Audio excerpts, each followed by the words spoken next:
മിക്കവാറും എല്ലാ 2 വീക്സ് കൂടുമ്പോഴാണ് ഞങ്ങൾ നെക്സ്റ്റ് പോയി ബൾക്കായിട്ട് സാധനങ്ങൾ പർച്ചേസ് ചെയ്യുന്നത്. അവിടെ ചെന്ന് കഴിഞ്ഞാൽ ഫ്രൂട്ട്സിനായാലും വെജിറ്റബിൾസിനായാലും മറ്റ് പല സാധനങ്ങൾക്കായാലും നല്ല ഓഫറും കാര്യങ്ങളും ഒക്കെ ഉണ്ട് കേട്ടോ.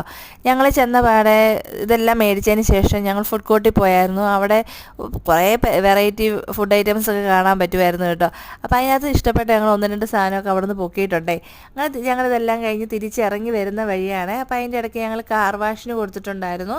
അപ്പോൾ ഞങ്ങൾ തിരിച്ച് അവിടെ ചെന്ന് കഴിഞ്ഞപ്പോഴത്തേനും കാറൊക്കെ നല്ല കുട്ടപ്പനായിട്ട് അവർ ഇട്ടിട്ടുണ്ടായിരുന്നു കേട്ടോ. അങ്ങനെ ഈ പിസ്സ മേടിച്ചിട്ടുണ്ടായിരുന്നു. ഇതാ ഞങ്ങൾ 1-2 സാധനം മേടിച്ചെന്ന് പറഞ്ഞില്ലേ, അപ്പോൾ പിസ്സയാണ് മേടിച്ചത്. ചിക്കൻ പിസ്സയായിരുന്നു. അപ്പം കഴിച്ച് നോക്കി കഴിഞ്ഞപ്പോഴത്തേനും ആവറേജ് ടേസ്റ്റേ ഉള്ളൂ. നമ്മുടെ പാപ്പ ജോൺസിൻ്റെ അല്ലെന്നുണ്ടെങ്കിൽ പിസ്സ ഹട്ടിൻ്റെ ഒന്നും അത്രയും വരില്ല. അങ്ങനെ തിരിച്ച് ഞങ്ങൾ പോകുന്ന വഴി നമുക്ക് ഇവിടെയൊക്കെ എന്ന് വെച്ചാൽ സ്ത്രീകൾക്കൊക്കെ നല്ല സുരക്ഷിതത്വം കേട്ടോ. രാത്രി ഇറങ്ങി നിന്നതിൽ ആരും ഒന്നിനും വരില്ല. പിന്നെ ഇത് കണ്ടില്ലേ, മാംഗോസ്റ്റിൻ പല വീഡിയോസിലും ഞാൻ കണ്ടിട്ടുണ്ട് മാംഗോസ്റ്റിൻ ഇങ്ങനെ കഴിക്കുന്നത് കേട്ടോ. അങ്ങനെ കൊതി മൂത്ത് ഞാനും മേടിച്ചു മാംഗോസ്റ്റിൻ.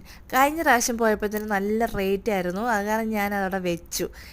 കാരണം അവിടെ ഈ ഒരു പീസായിട്ട് നമുക്ക് മേടിക്കാൻ കിട്ടത്തില്ല. ഇങ്ങനെ ഒരു ബോക്സിനകത്ത് ഒരു 5-8 ഇങ്ങനെ വെച്ചിട്ടുണ്ടാവും. അത് മൊത്തത്തിനാണ് ഒരു പ്രൈസ് അവിടെ മെൻഷൻ ചെയ്തിട്ടുണ്ടാവുക. അപ്പം പീസാണെങ്കിൽ നമുക്ക് 1-2 പീസ് എടുത്ത് നമുക്ക് ആ ഒരു ടേസ്റ്റ് അറിയാൻ വേണ്ടി മാത്രം എടുത്താൽ മതിയല്ലോ. കാരണം റേറ്റുള്ള സാധനങ്ങൾ മേടിക്കാനായിട്ട് അത്ര റേറ്റ് കൊടുത്ത് മേടിക്കേണ്ട കാര്യമൊന്നുമില്ലല്ലോ. പിന്നെ കൊടംപുളീനെയും ഈ മാംഗോസിനെയും തമ്മിൽ ഒരുപാട് താരതമ്യപ്പെടുത്തിയുള്ള വീഡിയോസ് ഞാൻ കണ്ടിട്ടുണ്ട്.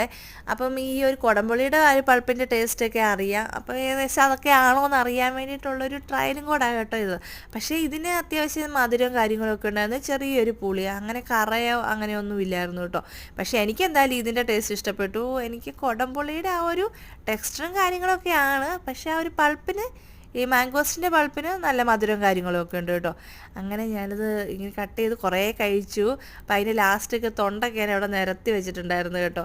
ആ തൊണ്ടിന് നല്ല ഭംഗിയുണ്ട് കാണാനായിട്ട്. ആ ഒരു കളറും കാര്യങ്ങളും ഒക്കെ ഒരു പിങ്കോ അല്ലെങ്കിൽ പർപ്പിളോ എന്തൊക്കെയോ ഒരു ഷെയ്ഡ്, എന്തായാലും നല്ല ഭംഗിയുണ്ട്. ഇതിൻ്റെ എന്തൊരു തൈ കിട്ടുകയാണെന്നുണ്ടെങ്കിൽ നാട്ടിൽ പോയി നടണമെന്നൊക്കെ ഉള്ള ഒരു ആലോചനയിലാണ്.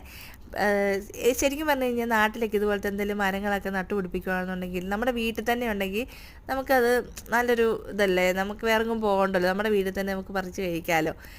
അപ്പം ഇതാണ് ഇന്ന് കഴിച്ച സാധനങ്ങൾ കേട്ടോ. നല്ല രസമില്ല തൊണ്ടിൻ്റെ അകം കാണാനായിട്ട്. അപ്പോൾ ഇത്രയും സാധനങ്ങൾ കഴിച്ചു. കാരണം ഒരു ബോക്സിനകത്ത് 5-8 പീസേ ഉള്ളൂ. ഇനിയിപ്പോൾ 1-2 ബാക്കി ഇരിപ്പുള്ളൂ കേട്ടോ. ഇന്ന് കുഞ്ഞിൻ്റെ ബർത്ത്ഡേ ആണേ. അപ്പോൾ ഹാപ്പി ബർത്ത്ഡേ മോനു കേട്ടാ. അപ്പോൾ ഈ ഒരു വീഡിയോ ഇഷ്ടപ്പെടുവാണെന്നുണ്ടെങ്കിൽ സബ്സ്ക്രൈബ് ചെയ്യാൻ, ലൈക്ക് ചെയ്യാൻ, കമൻറ്റ് ചെയ്യാം. Thank you.